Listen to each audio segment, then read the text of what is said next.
Hi, I'm Kelsey Anderson with the Tigard Police Department, and we are so happy to reintroduce you to our new Chief of Police, Jamey McDonald.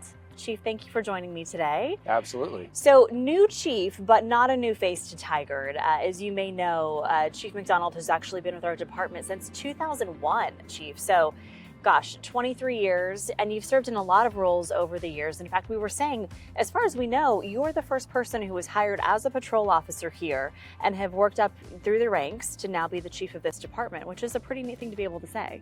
Yeah, it's pretty exciting. It's an honor to be able to do this, and the experiences that I've had during my time here at Tigard have been so broad. It's really, really exciting to have gotten a lot of those different things as a school resource officer. I was a commercial crimes unit sergeant and a whole wide variety of different things. But to be able to go all the way through the ranks and now be the chief it's very humbling, and it's an honor. Well, and we are so lucky to have you because of that wealth of experience that you bring to the table, not only with our department, but with our community. I mean, you know a lot of the people who live and work here in Tigard.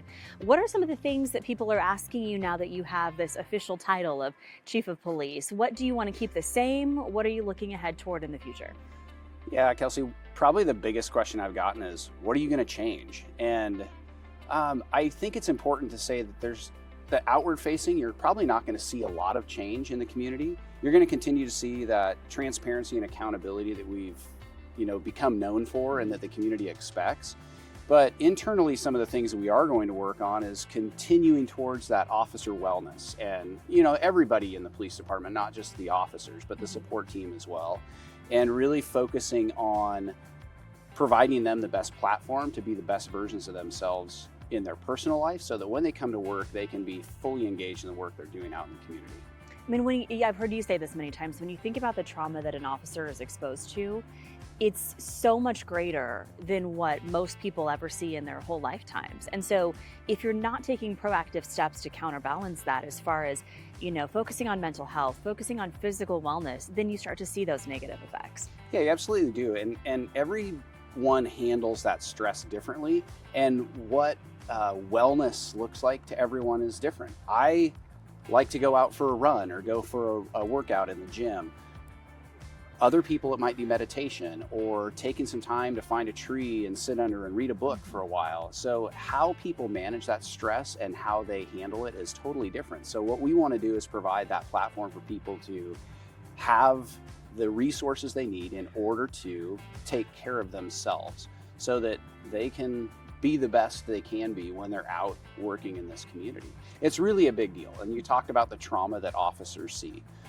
Officers see so much more trauma in just their daily work than the normal person will see in their entire lifetimes.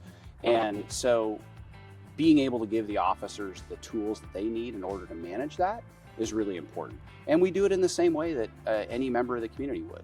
It's okay if you need help from a professional to help manage through some of those things, to help you know what's normal and what's not. Trying to normalize that. That's one of the things we're really going to work on, is helping officers have those resources so that when they need them, they've got them at their fingertips. Which not only benefits them and their families and their personal lives, but then when you come to work and you're responding to those emergency calls for service, you can be the best version of yourself to help people in perhaps their greatest time of need as well. Absolutely. I mean, people don't call 911 when they're having a good day, right? So an officer needs to have the tools to not only be in their best space, but also help other people to be able to get back to that for themselves and their families and those around them. And by providing those resources and tools for officers, they can then have some of that lived experience that they can share with people that they're working with out in the community. Yeah. So continuing focus on transparency, working on improved wellness programs. We're recording this in front of our facility, which we've been in since the mid-'80s.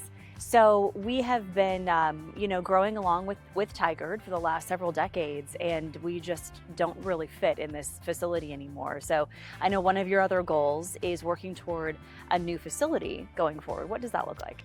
Yeah, exactly, Kelsey. So recently, the city completed purchase of some property over off of Hunziker on Wall Street.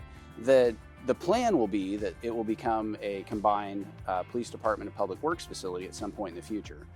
So between myself and the public works director, we're working on trying to come up with what that might look like. And it would be really exciting to be able to see something come forward that could be a new facility, something that's resilient for earthquakes, something that's inviting for the community, that has community spaces we can bring people into, but something that is more workable and more functional than what we currently have. And we're really limited in some of the things that we're able to do here because of the facility. With a new modern facility, it would expand what we can provide to the community and give us something that we can be in for hopefully 30, 40, 50 years into the future. Right, exactly. Yeah. Well, and just personally too, I want to mention, you are a lifelong Oregonian. You grew up not far from here in Lake Grove. You've raised your family in this area. So not only have you been with the department for a long time, but this area is home for you quite literally. It is. What do you enjoy doing when you're not here? I'm a grandpa too, so I love playing with my granddaughters, and so that's fun. I also play soccer competitively, and I love spending time outside in Oregon. It's, camping, fishing, hunting, skiing, whatever we can do to get outside. The joke around the department is that you have to make sure that I've watched the news, because I don't watch a whole lot of TV. Yeah.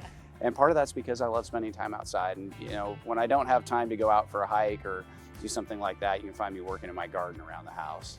Well, we are lucky to have you, Chief. If folks, if you haven't met him yet and you'd like to, or you have any questions, what's the best way for people to get a hold of you? You can go to the website, and my email is on there. I will respond to you. My phone number is on there as well.